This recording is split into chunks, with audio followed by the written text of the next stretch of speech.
and I'm bringing a lot of brand new research to you today.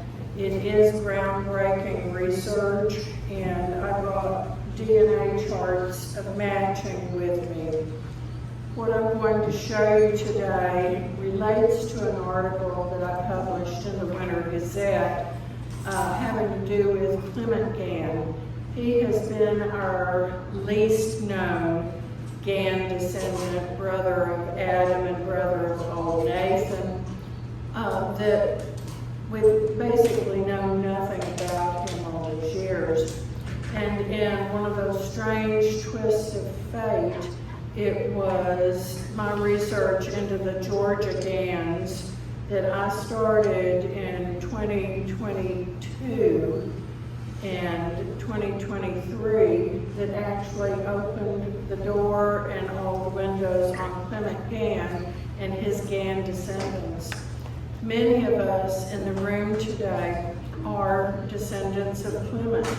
The early Ganns had a lot of cousin marriages, and that's not unusual among colonial Americans at all. And some of those generations continued to intermarry with each other over 2 and 3 generations.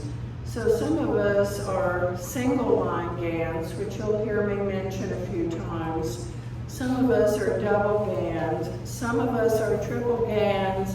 And I'm reasonably sure that there are some people, not necessarily in this room, but some Gann descendants who could be quadruple Ganns. So just keep the historicism in mind, because these are not judgment calls about cousin marriages. These are a fact of life, not only in early colonial America, but in the countries from which many of our ancestors came. England in particular, with those small villages, people were tightly interrelated there also.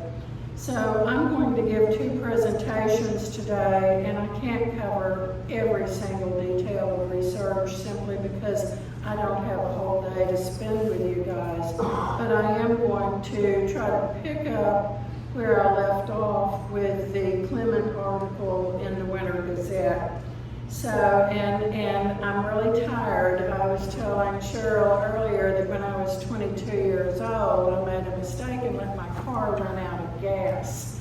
And it sputtered and it spewed and it just died on the road. And I learned never to make that mistake again. But that's not something I've been able to translate into my own life, because I do run out of gas.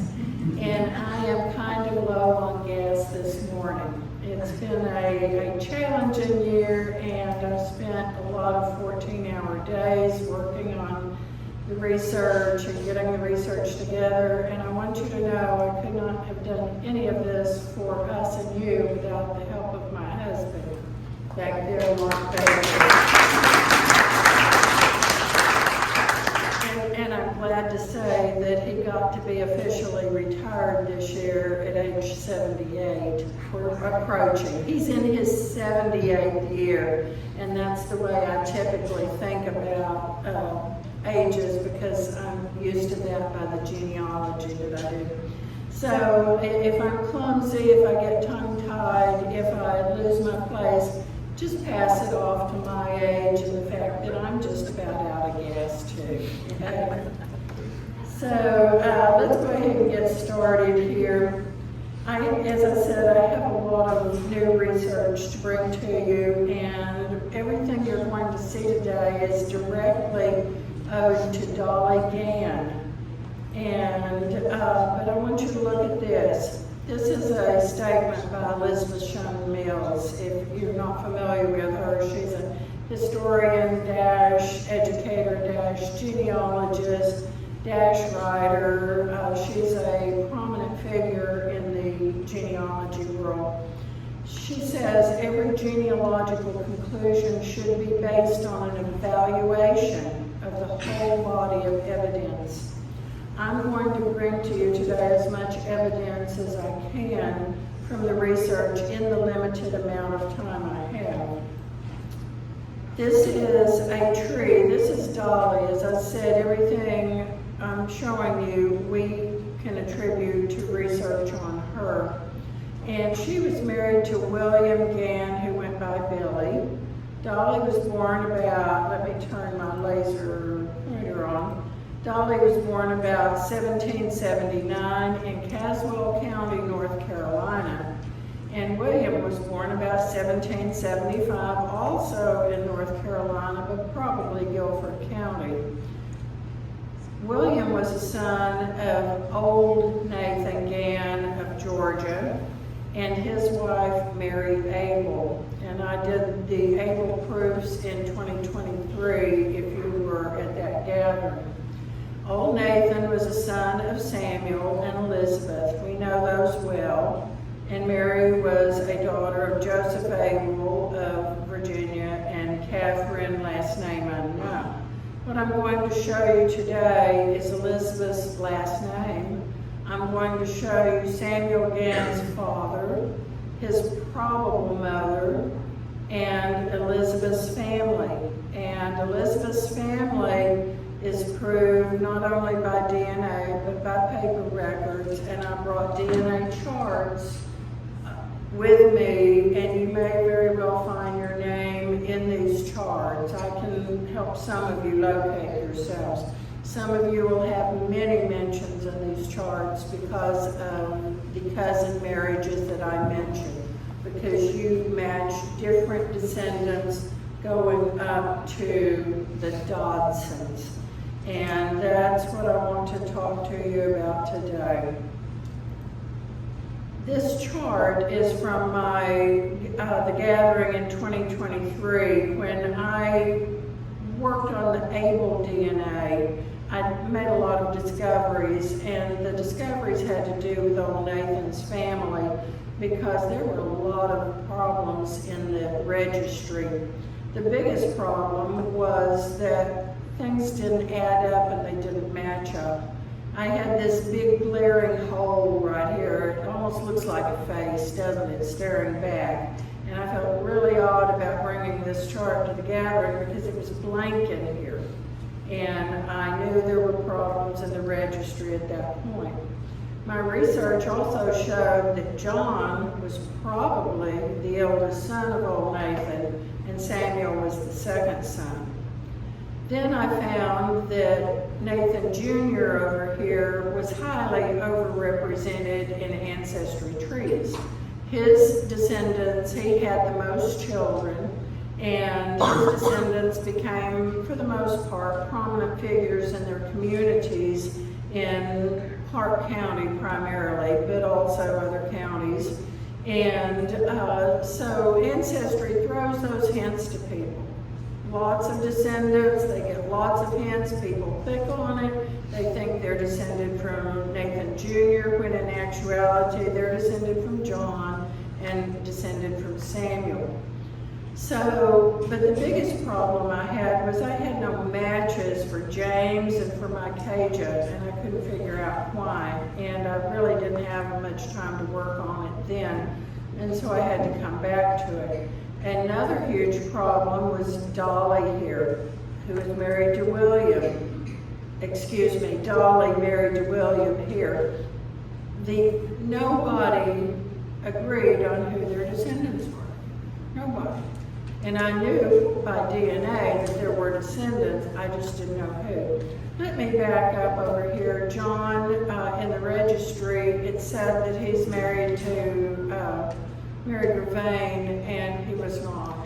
I don't know who he was married to, but she certainly was not a Gervain, but that's all over Ancestry too. But what I'm going to show you today is basically Dolly. What two records that she created, one in 1854 and the other one in 1855, tells us about the family structure because those records name her children with William. The big surprise is when I ordered Dolly's 1855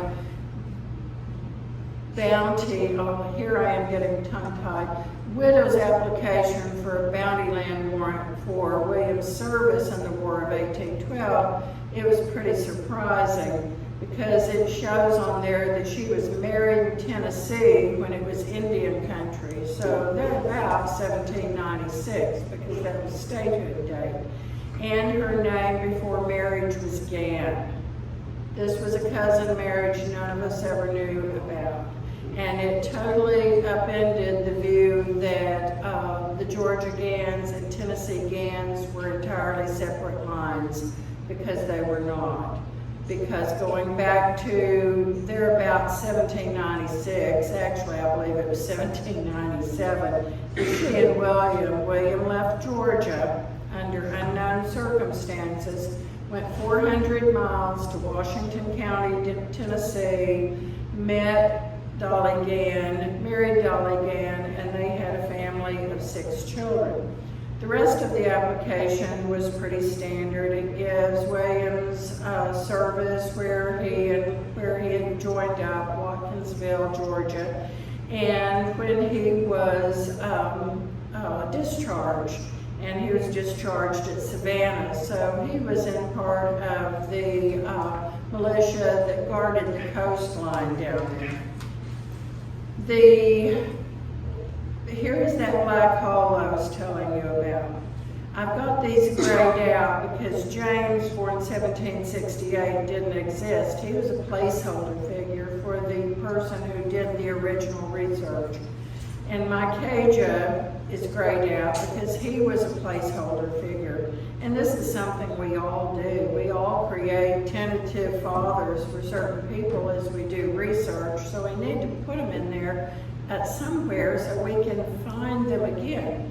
The researcher had found James Jr., born 1800, and had found my Caja Jr., but he didn't know exactly who their fathers were.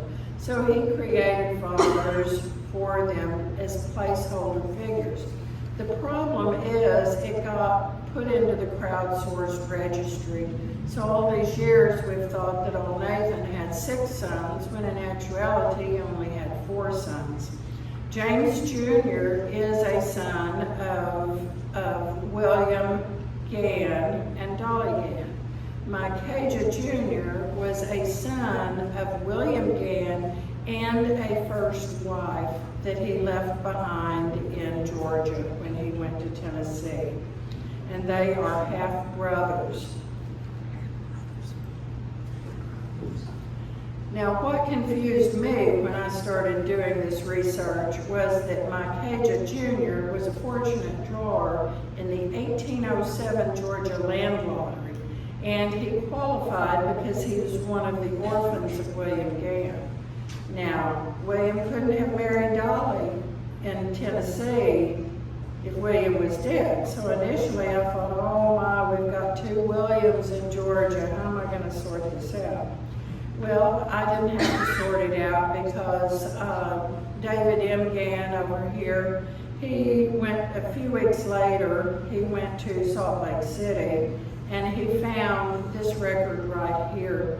And this is an entry in the 1854 Clark County Superior Court of the contested legal heirs and et cetera, because there's a lot of et cetera to it, of the estate of William Gann. William died in 1854 and he left Dolly and his descendants with Dolly, and he left my Caja from his first marriage. There's a lot of family drama here, and I'm going to have to tell the real history in the real way, but we draw no conclusions or judgments about this, because people in the 1800s, or in this case, late 1700s, they had messy lives, just like we do today. Okay? Is it okay if I turn the light off? Oh, yeah, that's fine. I think they'll be able to, can you see the screen? Yeah, I can see fine, thank you. Okay. I think that will be better for them also. Thank you, Lord. So, as I said, David M. Gann found this record, and he knew that I was working on the Georgia Gann, so he shot it to me immediately. I had to keep pestering him before he left Salt Lake City to send me the source information, film information. It is a locked film, and you can only access it from either the Family Search Library or from the Family Search Center or from an affiliate library. But what I did was I painstakingly transcribed. My transcription runs 17 pages, and the court record runs many more pages than that. So there's a lot of family drama, as I said. Widow Dolly Gann and widow Mary Ann Polly Stone Gann. She was the widow of Micajah. Micajah died in 48, I think it was, 1848 or 49. And so he predeceased his father. But they wound up countersuing each other over rights to William's estate, which amounted to about $3,000 in 1854. And that is not a small amount of money back then. William died intestate, so here the family squabbles come up, right? An administrator, Isaac S. Vincent, was appointed by the court, and he had grown up in that area. He was a JP, his father had been, and he was a neighbor. And he did inform the court that he had heard that William had another wife when he started living with Dolly. Dolly claimed to have been lawfully married to William, but was said by Micajah's widow to be a concubine, a mistress, never lawfully married to William. Well, laws of the time specified legal heirs. If they were not legally married, then Dolly was not entitled to the estate of the husband she'd had for over 50 years. Dolly alleged that Micajah was a woods colt. That's a euphemism for an out-of-wedlock child. The records actually show he was born within a marriage, and I'm not going to go into details of that because I don't have time. But what was most important in this record to me was that Dolly's brother is also named, and his name was Mountain Bill. That's how the Georgia Ganns referred to him, was Mountain Bill up there in Tennessee. And that was vitally important because it pointed with the research to the identity that he was William Adam Gann, who was a son of Clement Gann. And Mountain Bill had something in common with William. He grew up in Washington County, Tennessee, but in 1798, he went to Caswell County, North Carolina, and there he married a woman by the name of Rebecca Pass. And about a year after the marriage, and they had a small daughter born, Frances Ellis Gann, and he deserted her and went back to Tennessee. So, something else important was that in the 1854 Superior Court case, all of Dolly's and William's children and 2 granddaughters were named. So we have James, Nathan of Fayette County, Rebecca, Polly, who was actually the oldest daughter, and most of these children were born in Tennessee, by the way. And Lorena, just like we have trouble reading other people's handwriting, well, the clerk in 1854, when he made out the court record, he mistook a long L for a long S and wrote her name as Serena. But she is Lorena, that is proved. And Lucinda, who predeceased her father, and so she was entitled to the portion, her 2 children were entitled to her portion of William's estate. And here is William's abandoned first wife, Jane Sanders, in Micajah. And Micajah did have a sister born a couple of years before him, but she passed away young. She left no descendants whatsoever. It left Micajah being a single-line Gann to that marriage, a single-line DNA Gann to that marriage with Jane Sanders. Vitally important when you're doing DNA research. Here is kind of a simplified tree if you're lost by what I've told you. Here is old Nathan here, Here's William. William had a first marriage with Jane Sanders, whom he abandoned. She didn't marry for 10 years. I guess maybe the laws, I never could get a real fix on it, whether she could have married before then. She didn't seek a divorce on abandonment, but she did marry 10 years later. She disappears from the record and probably died in childbirth following marriage to the second husband. Here is William and Dolly. Now, they had a social marriage, we know, and it was an enduring one of over 50 years. So, you know, they were tight. They loved each other. They cared for each other greatly. And they were descendants of Clement Gann. And we're going to look at Clement Gann because he's our least known Gann. But Dolly opened the door to Clement. Clement opened the door to his wife by DNA and opened the door to Elizabeth right on up the line. Here is kind of a chart. Here is Clement, and Clement's wife was a Dodson. And that's what these charts are that I brought with me today. Dolly, who was William Gann's wife, and her brother Mountain Bill received Gann DNA from Clement and Dodson DNA from their mother. So Dolly's children are 2X Ganns and 3X Dodsons. This is what we call a collapsing pedigree. Very common in colonial families. We're not as odd as we sometimes think we are. Okay? Nobody laughed. Anyway, okay. So here are the descendants of Rebecca Pass with William Adam Gann. They are also single-line Ganns because William Adam only had one child with Rebecca Pass. Their DNA is vitally important too.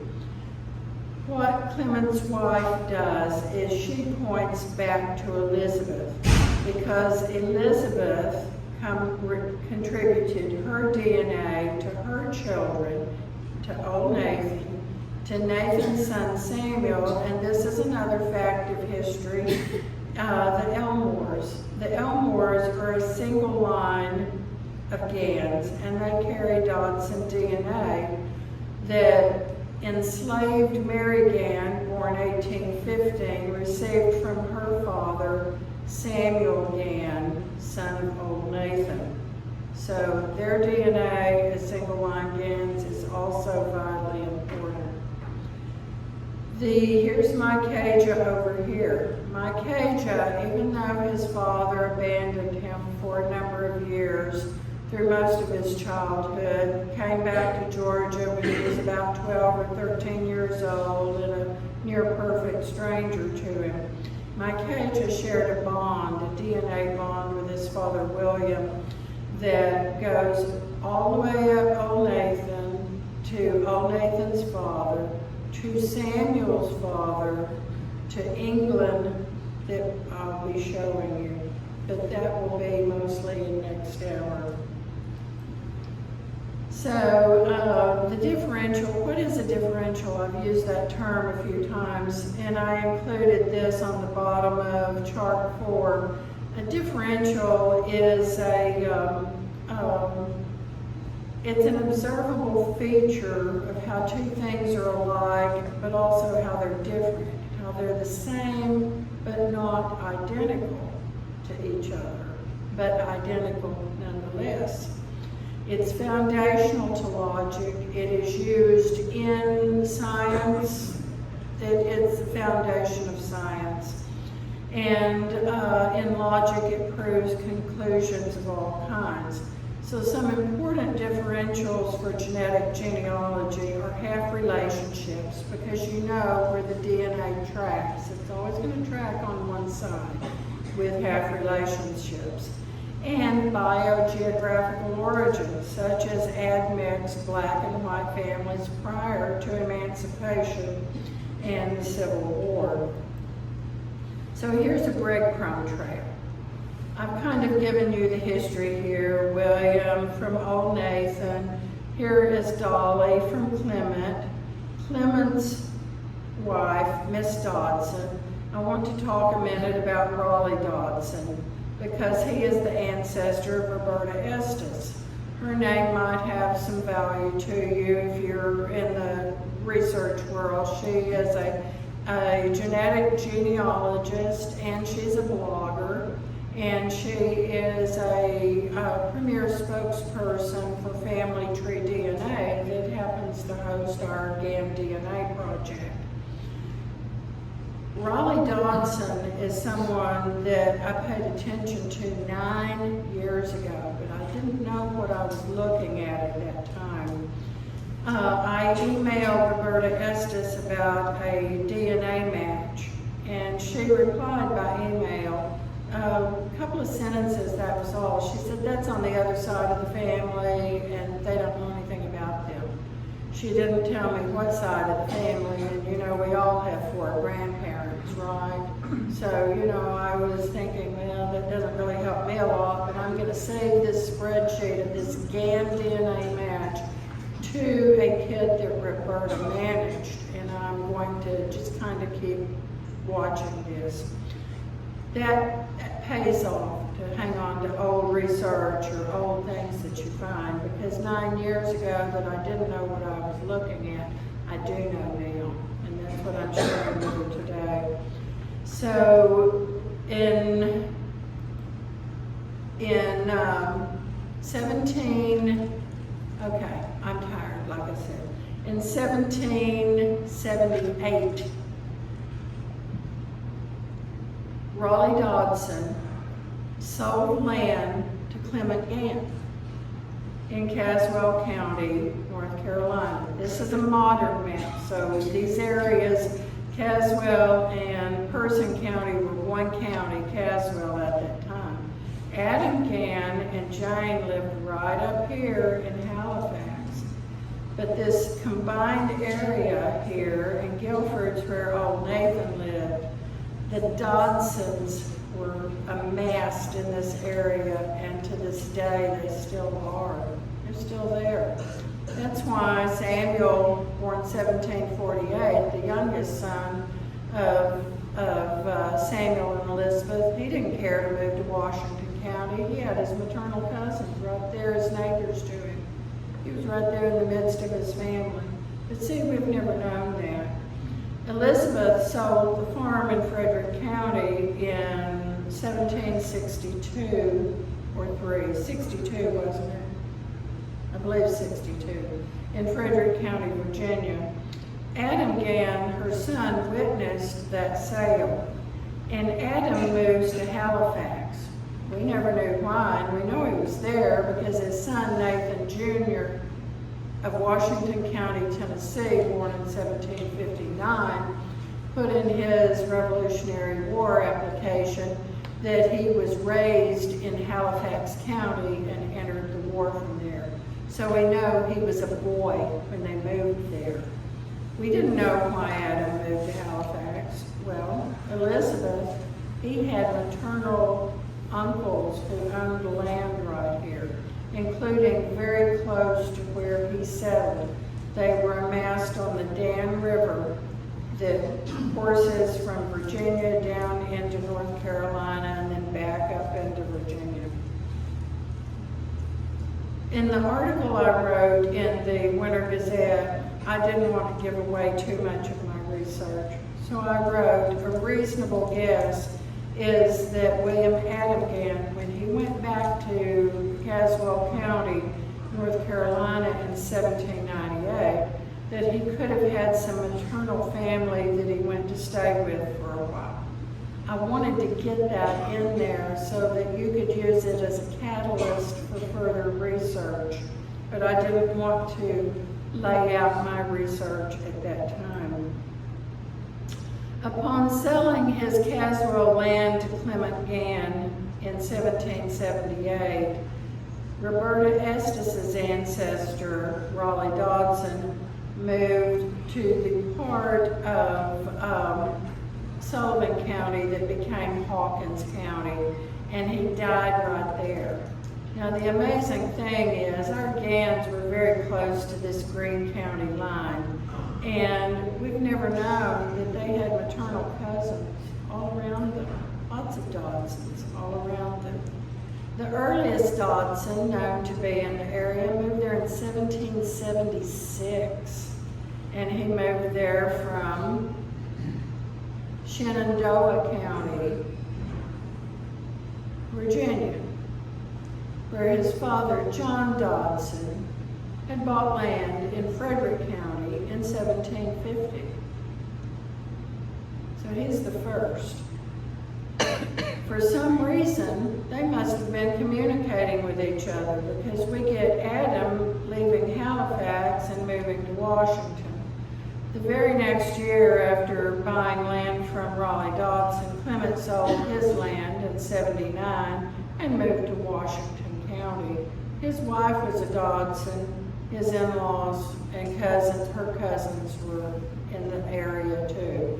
So there was this family migration that we observe normally among families that we research at that time. This is Roberta Estes' blog. She is a public figure, so I don't need to anonymize her or privatize her.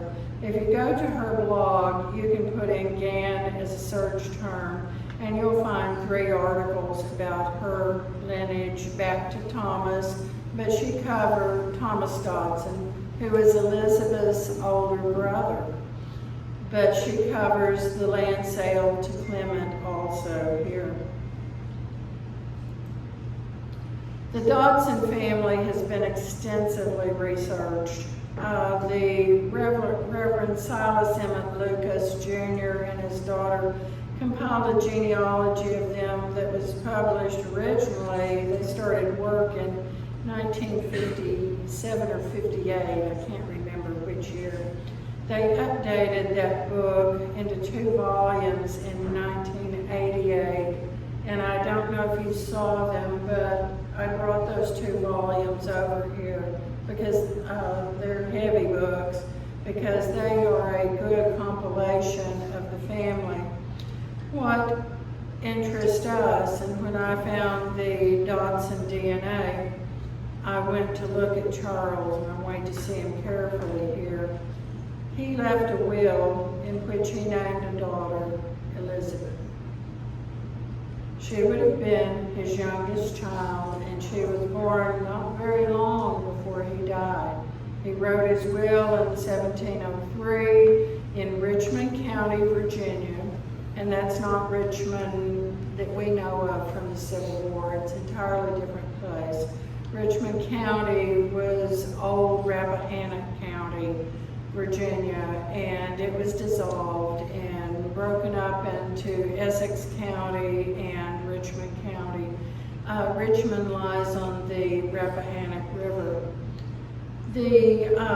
She was a child, but she is named in his will, and he left movable property to her. There were only 2 daughters. There was Elizabeth and Anne died unmarried in her mother's home, and that left Elizabeth.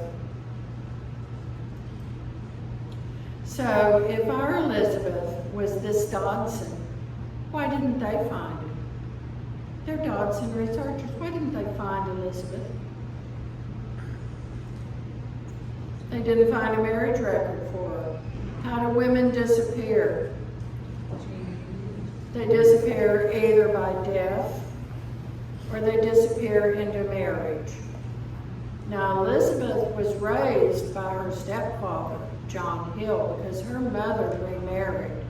So she could have carried the Hill surname of the stepfather who raised her. I did a thorough search of the records, didn't find an Elizabeth Hill, didn't find an Elizabeth, but the DNA comes together in such a way that we have evidence of our descent from the Dodsons.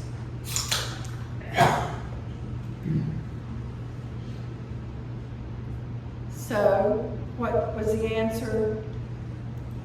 They didn't know to look. The Dodsons have a lot of good records in the Farnham Parish church registers, but they're spotty. those clerks maybe got behind on entering records because there are some excellent records. The Dodsons were baptizing their children. There were marriage records, there were death records. I read through every page of every record that is known to exist, looking for possible Elizabeth Hill or Elizabeth Dodson to confirm that she's not in that register. But neither are some of her brothers. But some of her brothers are in the register. Their births, their children. You know, either the records have been lost over time and they're no longer there, or the clerks just got behind on entering. This is Farnham Parish Church. This is not the original building. This building here is, I believe I have it dated on another screen, and this is from Roberta's blog. This church was built in this building in 1737, and it replaced an earlier church that Elizabeth would have attended as a child and likely was baptized in. I kind of doubt that she was married in the church because most marriages took place in family homes at that time among regular folk. I can't say she wasn't, but likely she was married at her mother's home. This is an overhead view. I did label this as built in 1737. This is the churchyard, the graveyard, as it's called. And there are stones that have sunk into the ground here, and there are stones that are broken or gone. Some have been obliterated. There are also some burials that really aren't that far distant in the past, which is kind of interesting. But probably Charles Dodson is buried in this churchyard, and probably her mother too, and possibly her stepfather. But in any event, we know that the Dodsons were in this parish and attended this parish church. Here is a map. I mentioned that Richmond County is not the same place as Richmond. And this is from Roberta's blog. I'm trying to use some images because I know you'll go to her blog, and I want you to be able to correlate what you see here with what you see there. This is a very simple map here, but here is Richmond in pink. Here is Maryland over here, St. Mary's County, and this is the Rappahannock River here. This is the James River down here, and I put a red dot in the approximate area where Farnham, where the town, the village of Farnham still exists on Highway 3 in Richmond County. And I dotted on this map Warsaw for your point of reference, because that is the county seat of Richmond County. And I dotted the Totuskey River because it is a place, a geographic place by which Dodson deeds can be found. And this highway, Highway 3, is interesting because it's called the History Land Highway. Here is a map that David Gann sent to me a few days ago, and I thought, oh, this is wonderful, because this map is from 1670, which means it was drawn 1 year after Charles Dodson's oldest son, Charles Dodson Jr. So keep that name in mind, because you're going to see it next hour too. This map was drawn 1 year after he was born. So we also know that Charles Dodson, Elizabeth's father, was in this same area at that time. David sent this PDF. I thanked him. I underlined some things that correlate with here. Here's Farnham Creek, probably how the parish got its name, and Farnham is down here. Here is at the top Vandleroy Creek, And Farnham is a corruption of Furnham, you know, pronunciation in that time, and spelling as well. And then the Totoski, which is now known as the Tedeschi Creek here. Here is a deed book dated 1681. My slides are a lot smaller than back there, so if you see me kind of doing like this. This is, and Charles Dodson was a witness on a neighbor's deed, and the neighbor was Fauntleroy, who owned a lot of land, corresponds to Van Leroy, same family here, and the land of Fauntleroy's land lay on a branch of the head of Farnham Neck. That'd be the neck of the creek. And I may not be pronouncing this, it looks like Mortico to me. And creek down here at the bottom. And the witnesses were Thomas Wills and Charles Dodson. So we know without a doubt that Charles Dodson he was there in 1669, when Charles Dodson Jr. was born, and he was still there in 1681. He was a continuous resident in this area of Virginia.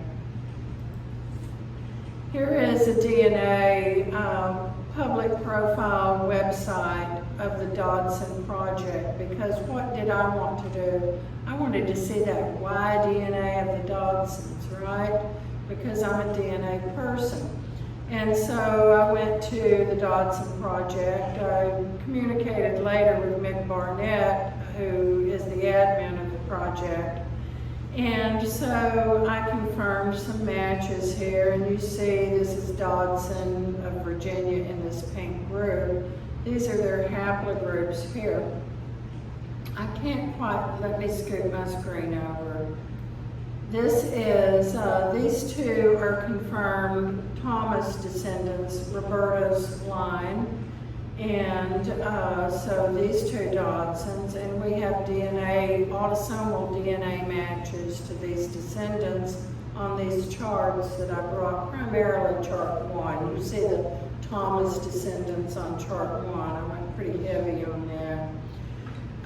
Here we have Roydale Dodson. Some lines, just like our name Gann, has developed variants over time. We have the 1N Ganns, and then we have our more common 2N Ganns, and we have also GHAN and GHANN spellings. The Dodson name has developed variants into Dodson in some lines.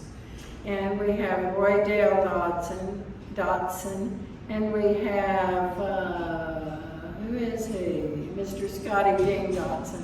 They are brothers, actually, and they descend from Lambeth, who was also a son of Charles, and they are on chart 2, I believe, that I brought with me. We have Mr. Timothy Morris Dodson. He's on chart 1. You can see your matches to him. He carried a boatload of DNA, Dodson DNA, that a whole bunch of us Gann descendants match him on. And at the bottom is another confirmed by Roberta Thomas descendant down here. Here is one of our Dodson cousins. And do you notice where she lives? Yeah. Does that have name recognition? Just 13 miles from Who else lived there? Samuel Elizabeth. Samuel and Elizabeth lived in Winchester. She lives not far from what's called Cedar Creek Acres. And where was the Gann farm? Just north of Cedar Creek. No, how far north of Cedar Creek? Pardon? How far north of Cedar Creek? Not more than 2 miles. Not more than 2 miles. And Cedar Creek was the boundary line, a natural boundary line, when Shenandoah was carved out of Frederick. And Elizabeth's brother John bought land in Frederick County in 1750. He had been living in Augusta County, which also joined the old Frederick County area. And he lived there, and his son, Charles Dodson Jr., they repeated the same names in their family just like we've repeated in ours. Moved to Washington County in 1776. Anna joined her kids, her brother's kids, to our Gann DNA project, so they appear on our public website. Although they are not Y DNA matches to us, they are autosomal DNA matches to us. She joined her kit also. She also manages a kit for a man named Alan Dodson. And he descends from John, who lived in Frederick County that became Shenandoah County. I brought these charts with me. Pardon me. These I've needed to privatize. I haven't needed to redact them, but I have needed to privatize. So let me say this. These charts that I brought with me have not been privatized. If you take pictures of those, you need to keep them private. Do not put them on the internet, because I was not able to get permission from every single person that I could use their names and their DNA. A lot of these email addresses of kids bounced. I tried to look up obituaries as I could to confirm who is living, who is no longer living. I don't have to protect the identity of the non-living. The HIPAA Act doesn't apply to them. But I did, out of an abundance of concern and interest, respect their rights to be anonymized. So, as I said, if you take pictures of these charts, and they are copyrighted to me, but I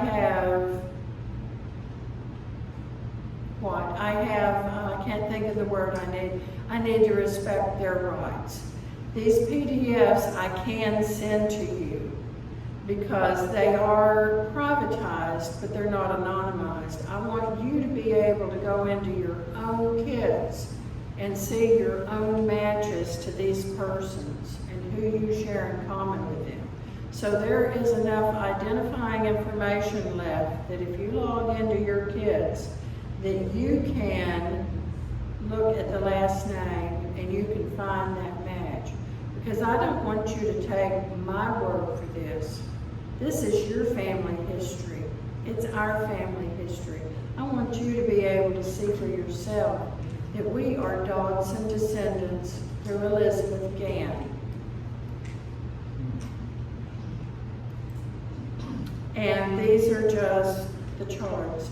Chart 3, I have here this box about the cousin marriages. So every name in this list, these are Adam and Jane descendants. These are Clement descendants. This is Samuel, born 1748 descendants. And these are all Nathan descendants. All of these names appear in these charts. I spent 9.5 weeks putting this together. It takes a lot of time because I have to look at every single kit and run matches. And the reason I knew to look for all of these Gann matches, I found the Dodson matches. Remember I said back in 2019 I found a match and communicated with Roberta at that time. It's something I've been following over a period of time. Then I started finding direct matches to Roberta herself. Dan Gann. Dan, where are you? Dan is a direct match to Roberta. His cousin Mary Beth Gann's a direct match to Roberta. And I started seeing other people who, quote unquote, shouldn't be descended from the Dodsons, but they were carrying DNA. It was Kathy Shop in Horst. I communicated with Kathy because I wanted Tim, where are you, hon? Okay, Tim, I needed Tim to add Ben, Kathy's brother, to the DNA project because I needed to confirm her line up there. I was starting to see people who shouldn't be matching Dodsons, except they did. And the one unifying thing about it was we're all Gann descendants too. And that's how I was able to follow the DNA. And it was the DNA that put me on the track to the paper trail. Because DNA by itself doesn't tell the family story. It's the paper trail that leads to the geographic area, that leads to the family groups that live there, that leads to the whole story of family. And that's the end of part one.